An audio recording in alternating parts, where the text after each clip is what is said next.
Chris Sewall here, baseball card collector, investor, dealer in that order. Welcome everyone. Today we're going to look at the latest Heritage auction for the high rollers that ended on September 30th. As usual, we're going to count down the top 10 highest sales on there and look at a bunch of honorable mentions at the end as well.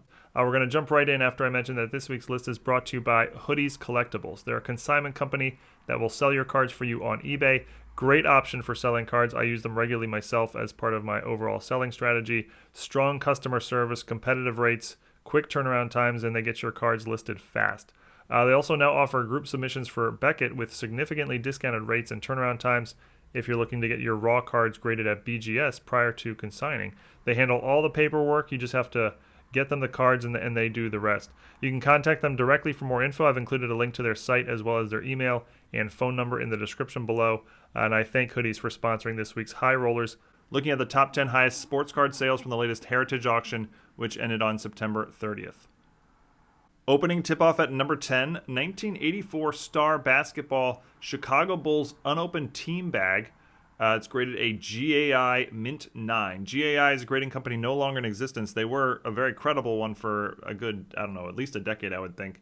And they were one of only two companies, along with Beckett, that would grade the Star basketball cards from the 80s. And they were the only one that at the time graded the entire team bags like this. You can see Michael Jordan's on the front of the team bag. He's obviously the big money card in here. But interesting to see a GAI card on the high rollers. Don't see that very often, as again, they went out of business at, 5 years ago or something like that.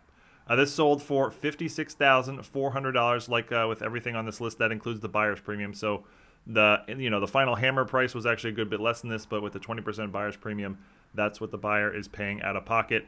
The Star cards have seen quite a sort of resurgence recently as PSA has announced that they're going to start grading them.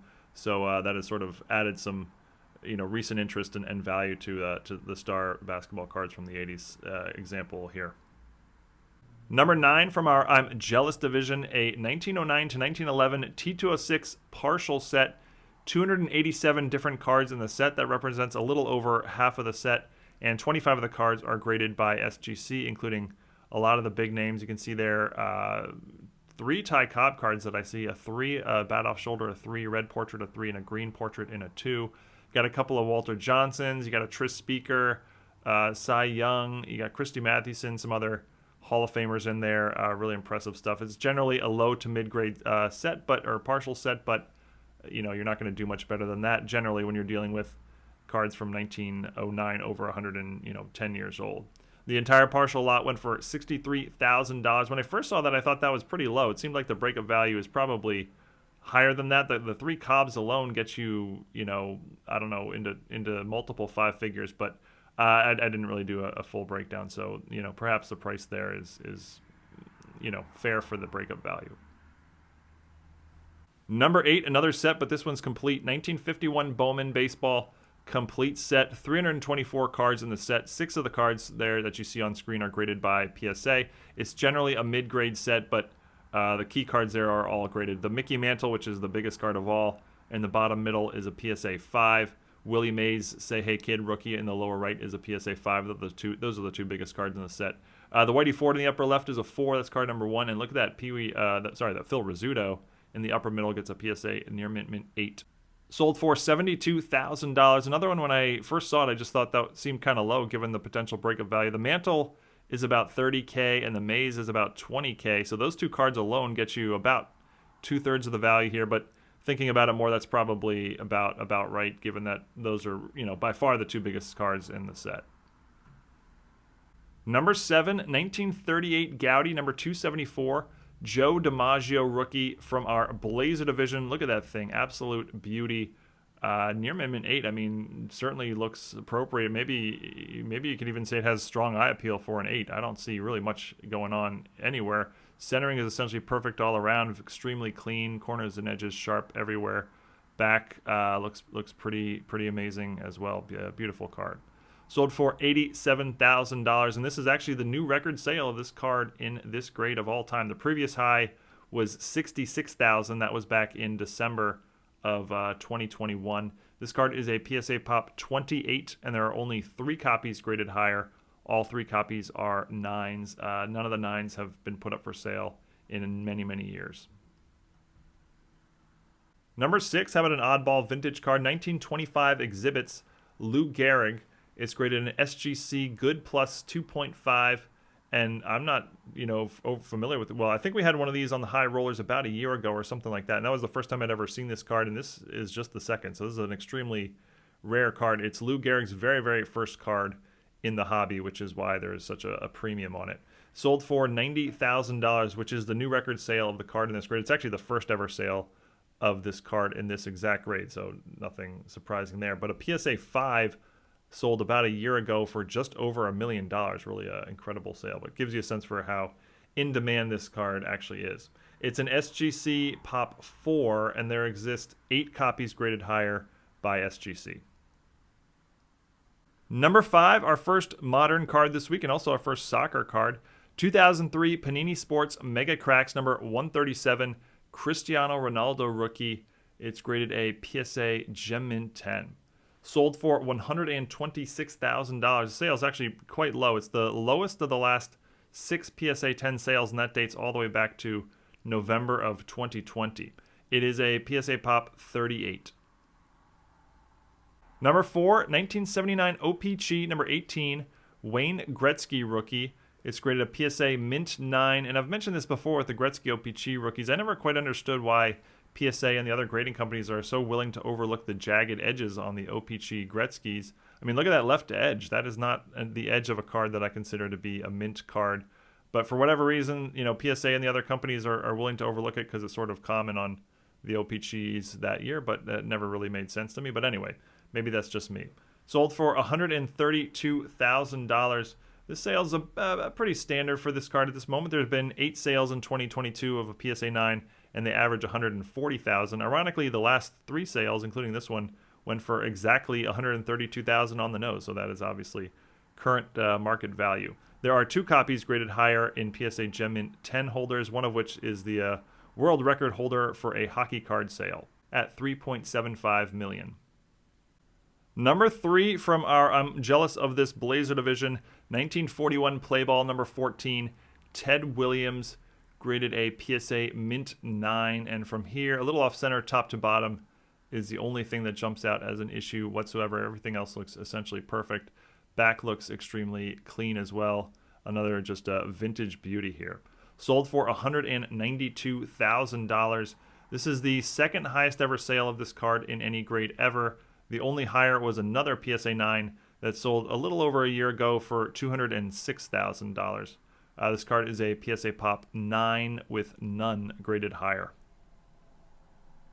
So we've seen quite a few sort of unique cards, at least for high rollers standards this week, but number 2 and number 1 both go to high rollers regulars. Number 2, 1952 Topps, number 311, Mickey Mantle.